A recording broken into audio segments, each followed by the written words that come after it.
Good morning. Welcome to a new market update, and the market has been dropping down. So what's next? We're going to discuss Bitcoin and some altcoins that you should be looking at in this drop down.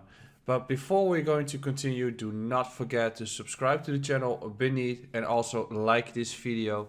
And do not forget to check out my Twitter and Instagram as I'm posting content on those platforms as well.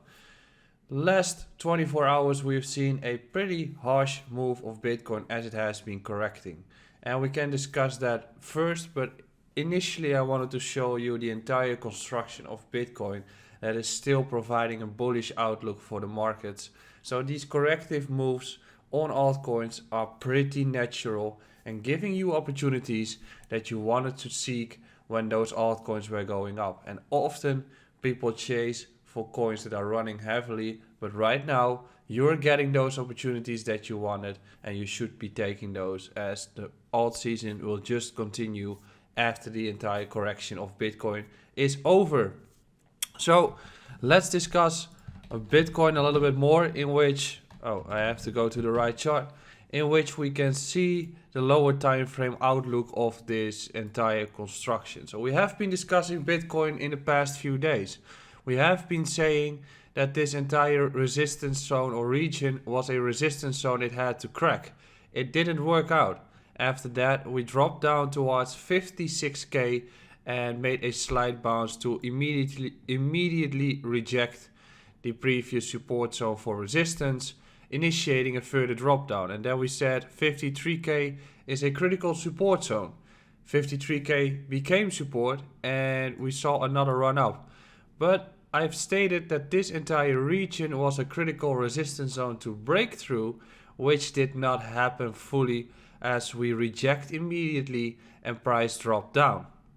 So another lower high, and given the fact that price has been testing the 53k zone so many times, it's likely that we're going to fill through it and have a further drop down until we get to the next support level, which is between 49 to 51k. That is a very critical support zone, and we get to that in a little bit. But this entire construction shows us that we're currently making lower highs and lower lows.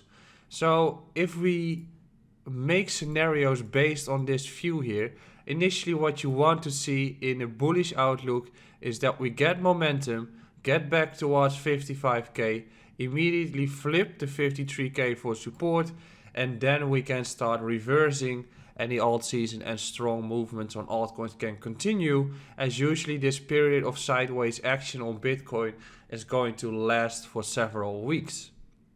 And then you're like, oh, that's boring, you shouldn't be interested in Bitcoin, or I will just focus on something else. And most likely we are going to see that people are not interested in Bitcoin because it's doing nothing.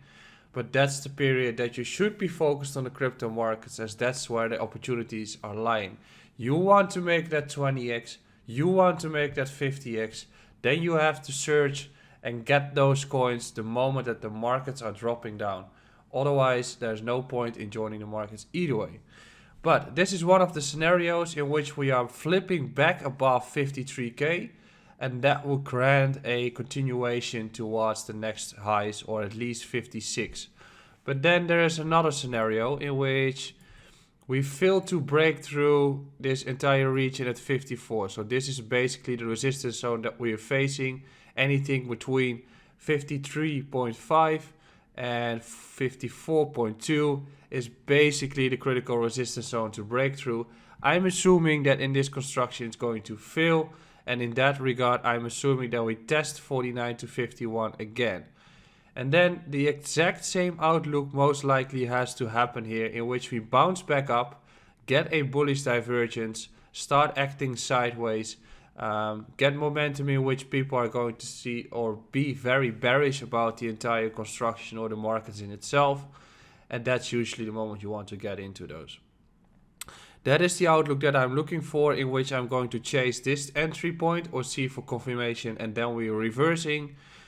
If we slam dunk through 49 to 51, I'm going to search at anything around 44k, and essentially that region around 44k is basically the last hurdle that it has to hold on to, especially given the fact that the recent low has been made at 44k, and the 21-week MA are getting to that region as well, next to the fact that this is a range-bound construction, so you definitely don't want to see it drop below 44k. So this is still a very healthy corrective move in the period that's called March. And because of those corrective moves, we can start seeing interesting points on Ether. We have been discussing Ether a lot, and this is one of the altcoins that I'm looking at heavily.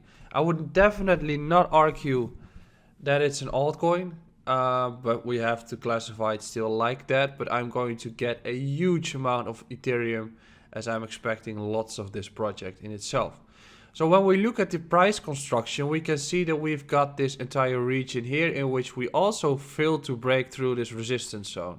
After that, another lower time frame bearish support resistance flip, and we drop below 1750.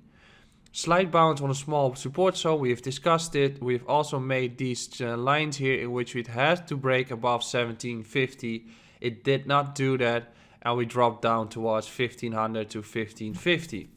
Which is basically the support zone that I'm currently looking at, but this entire construction shows the exact same outlook as what we have been discussing on Bitcoin in itself. So most likely we get this run up, another rejection, and then we get a rounded bottom construction in which 1500 to 1550 is going to grant that support.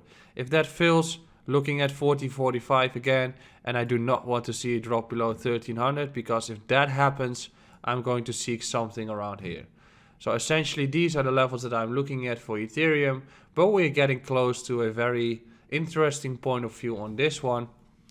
And then we also have to go towards the Bitcoin pair, which is the important part here, in which we can see or say that the bearish rejection at 0.35 sets granted further downwards momentum.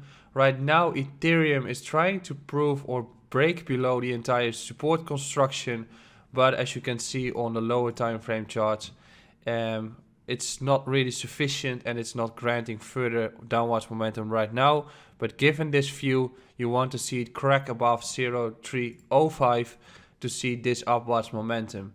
And the moment it flips back up and we get some sideways consolidation around this zone here, it starts to look similar to any of these bottoming construction as well. As you can see that we've had those sideways movements. So then I'm going to flip heavily towards Ethereum, as in general, when Bitcoin is bottomed out, you can expect altcoins to start running heavily. And yes, the NFT markets have been doing well. Some other altcoins have been doing well, but many altcoins have been correcting. Many altcoins have been showing sideways action right now, and those will start to continue their run in the coming period. Another one that's currently interesting is Polkadot. I'll just do the entire construction here. You know that I'm using historical price action to get entry points, and right now we are on one. Definitely, it's not showing that we have got a complete bottoming figure here, so we might still be looking at lower levels in general to get a position going. In that regard, you're going to look at a move like this, and then we start continuing. But either way, in this entire region that we have here, you're going to look at entry points based on historical price action, and that would argue that you have hit your first buy orders. If you're interested in everything that I do, do not forget to check out the group that's beneath this video, as that's where I'm sharing all the trades that I do. So what I'm most likely expecting is that we get this entire run up towards $33, get another test down, and then we start going sideways and accelerating again. So this one is heavily interesting for me at this stage, as at the first place you don't want to risk everything that you have in small altcoins, so you have to watch the bigger ones, as those will grant you an ROI that will beat everyone either way. Next to that, Polkadot is also in a support zone on the Bitcoin pair, which is interesting to watch, and I'm going to assume that we get a similar construction on this one as well, before we're going to start continuing in the entire bull season. And then you still have the entire group of coins that are just going sideways and still accumulating their positions. So for instance, Swipe is still accumulating. Yes, we had a correction. Yes, we had some pain. But if you look at the Bitcoin pair, it shows that there is still an accumulation going on. And even if you're going to add the 100 and 200 MA, you can see that it's just hopping between those two. And once it breaks above the moving averages, you will see acceleration on this price chart. And I think you will be happy if you have this position in Swipe or in any of those altcoins that have a similar outlook, as many altcoins have this accumulation phase. So do not forget to use the opportunity to buy the dip, check out the price action, do not forget to subscribe, and I'll see you again tomorrow on a new video.